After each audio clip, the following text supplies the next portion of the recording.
Lihat kemajuan teknologi yang ada di Indonesia dibandingkan dengan tahun-tahun sebelumnya, mungkin sudah sangat pesat sekali. Tapi bagaimana kalau dibandingkan dengan negara-negara lain, terutama negara tetangga kita? Oke, baik.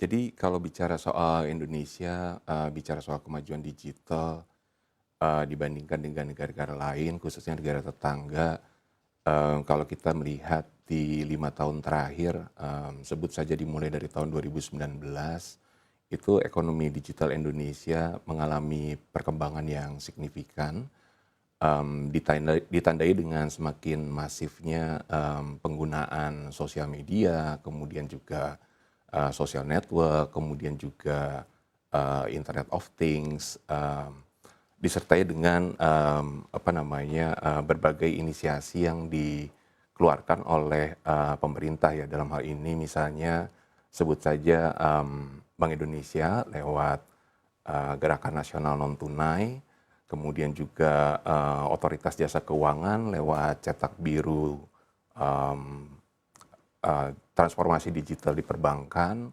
lalu juga ada Bappenas dengan visi Indonesia Emas 2045, kemudian ditambah lagi dengan di balik duka COVID-19 itu terlihat memang Indonesia dari sisi digitalisasi amat sangat pesat perkembangannya.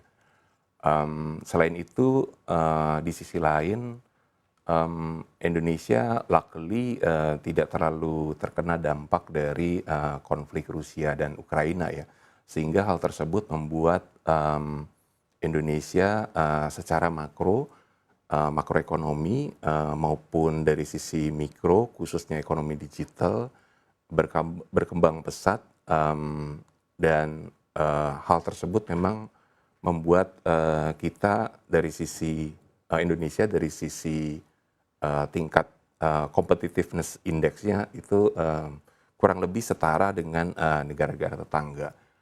Mmm, dari hal-hal yang tadi sudah disampaikan, itu ditunjang memang dengan berbagai indikator lain dari sisi makroekonomi khususnya. Jadi kalau kita lihat kan memang perkembangan ekonomi Indonesia ini, mmm, dari tahun 2018 itu selalu positif kecuali di tahun 2020 ya, karena dampak Covid dan 2020 itu kita mengalami ekonomi Indonesia itu mengalami kontraksi 2,07%, kemudian di 2021 itu kita kebetulan sudah bangkit ya.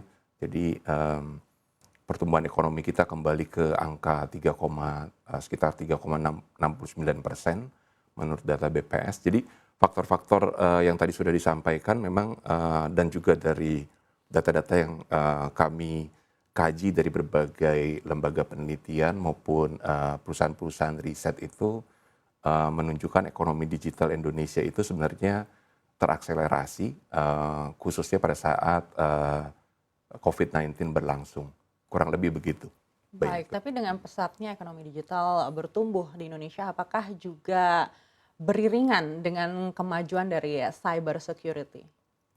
Mmm, Sebenarnya kalau bicara keamanan siber ini kan kita bicara tentang keamanan data dan keamanan sistem.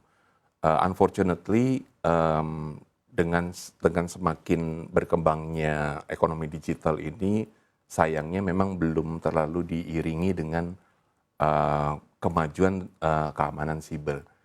Oleh sebab itu makanya kita melihat ada berbagai insiden siber yang banyak menimpa rekan-rekan kita ya, baik individu maupun organisasi.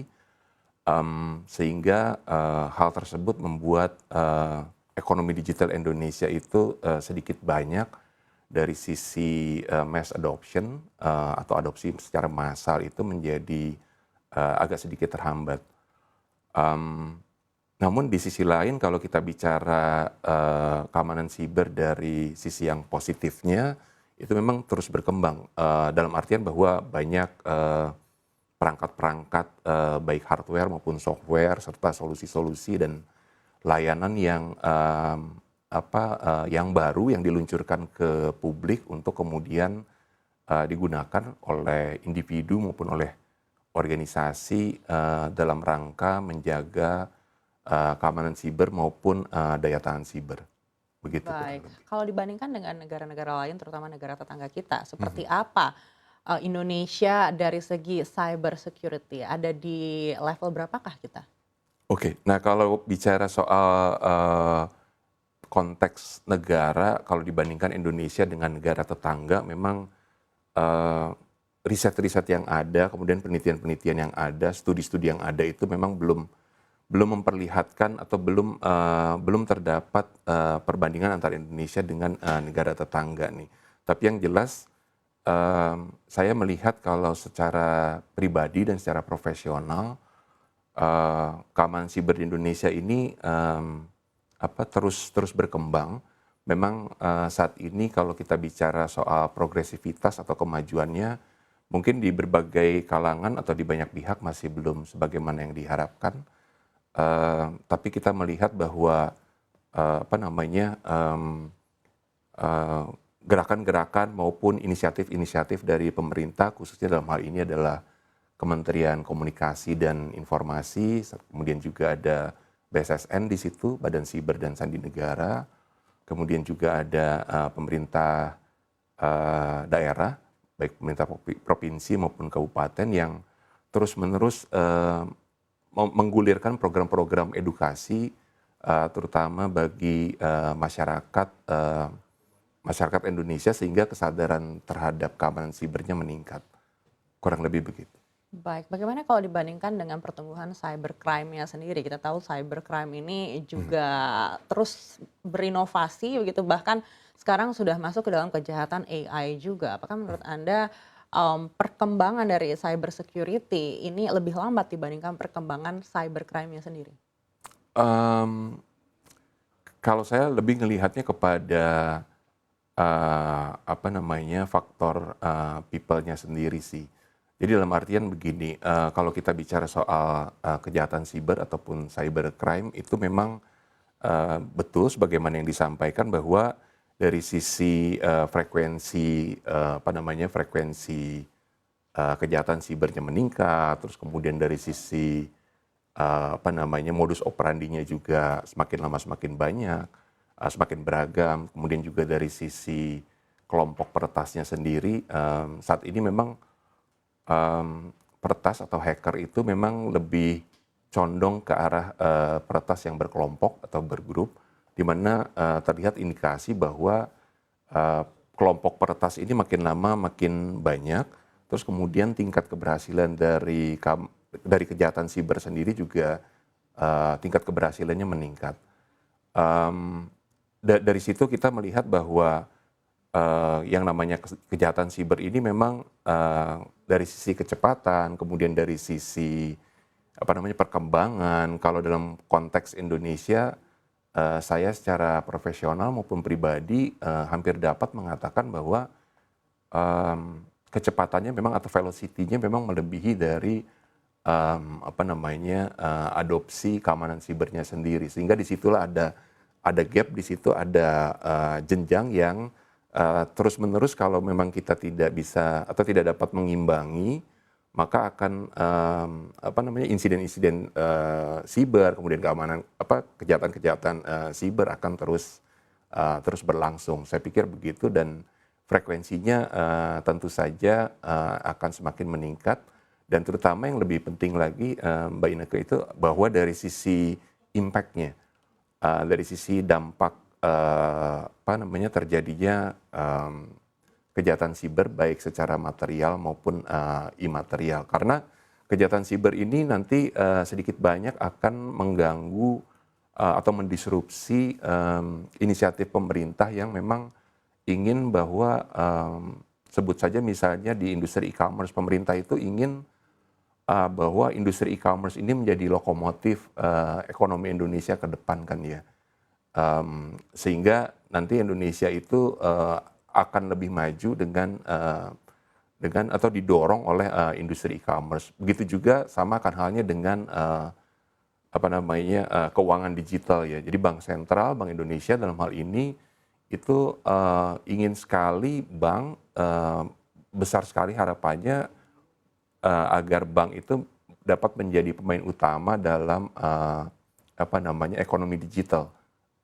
Jadi kembali lagi atau singkat katanya bahwa kejahatan siber ini memang harus segera ditanggulangi, sehingga nanti ekonomi digital khususnya e-commerce kemudian juga keuangan digital itu adopsinya secara massal akan lebih cepat, begitu kurang lebih. Baik, tadi Anda sempat memention soal kelompok-kelompok peretas. Sebagai pelaku di industri cyber security, seberapa sering Anda bersinggungan dengan kelompok-kelompok peretas ini? Oke, itu pertanyaan yang menarik. By the way, kelompok-kelompok peretas ini memang umumnya secara umum tidak terlalu mudah untuk diidentifikasi. Jadi umumnya kita kalau mau menjumpai mereka juga dengan cara-cara yang saya bisa katakan tidak konvensional, inkonvensional. Umumnya dijumpai di deep web, kemudian juga khususnya di dark web. Nah, kalau bicara soal interaksi dengan kelompok-kelompok ini, itu frekuensinya sempat beberapa kali berinteraksi dengan mereka. Nah, kelompok peretas ini memang sebagaimana kita ketahui bersama bahwa mereka ini terbagi menjadi tiga bagian. Jadi ada peretas yang memang punya intensi yang positif, seringkali dikenal dengan peretas topi putih, jadi white hat hacker. Kemudian juga ada peretas yang memang motivasinya adalah untuk tujuan yang destruktif, yang umumnya dikenal dengan istilahnya black hat hacker. Kemudian ada juga yang di tengah-tengah, jadi di tengah-tengah ini gray hat hacker. Jadi interaksi antara sesama kelompok peretas ataupun saya dengan kelompok peretas ini mengindikasikan bahwa atau terlihat bahwa kelompok peretas ini makin lama makin banyak, bukan hanya secara global atau di luar Indonesia, tapi juga di dalam Indonesia sendiri. Baik.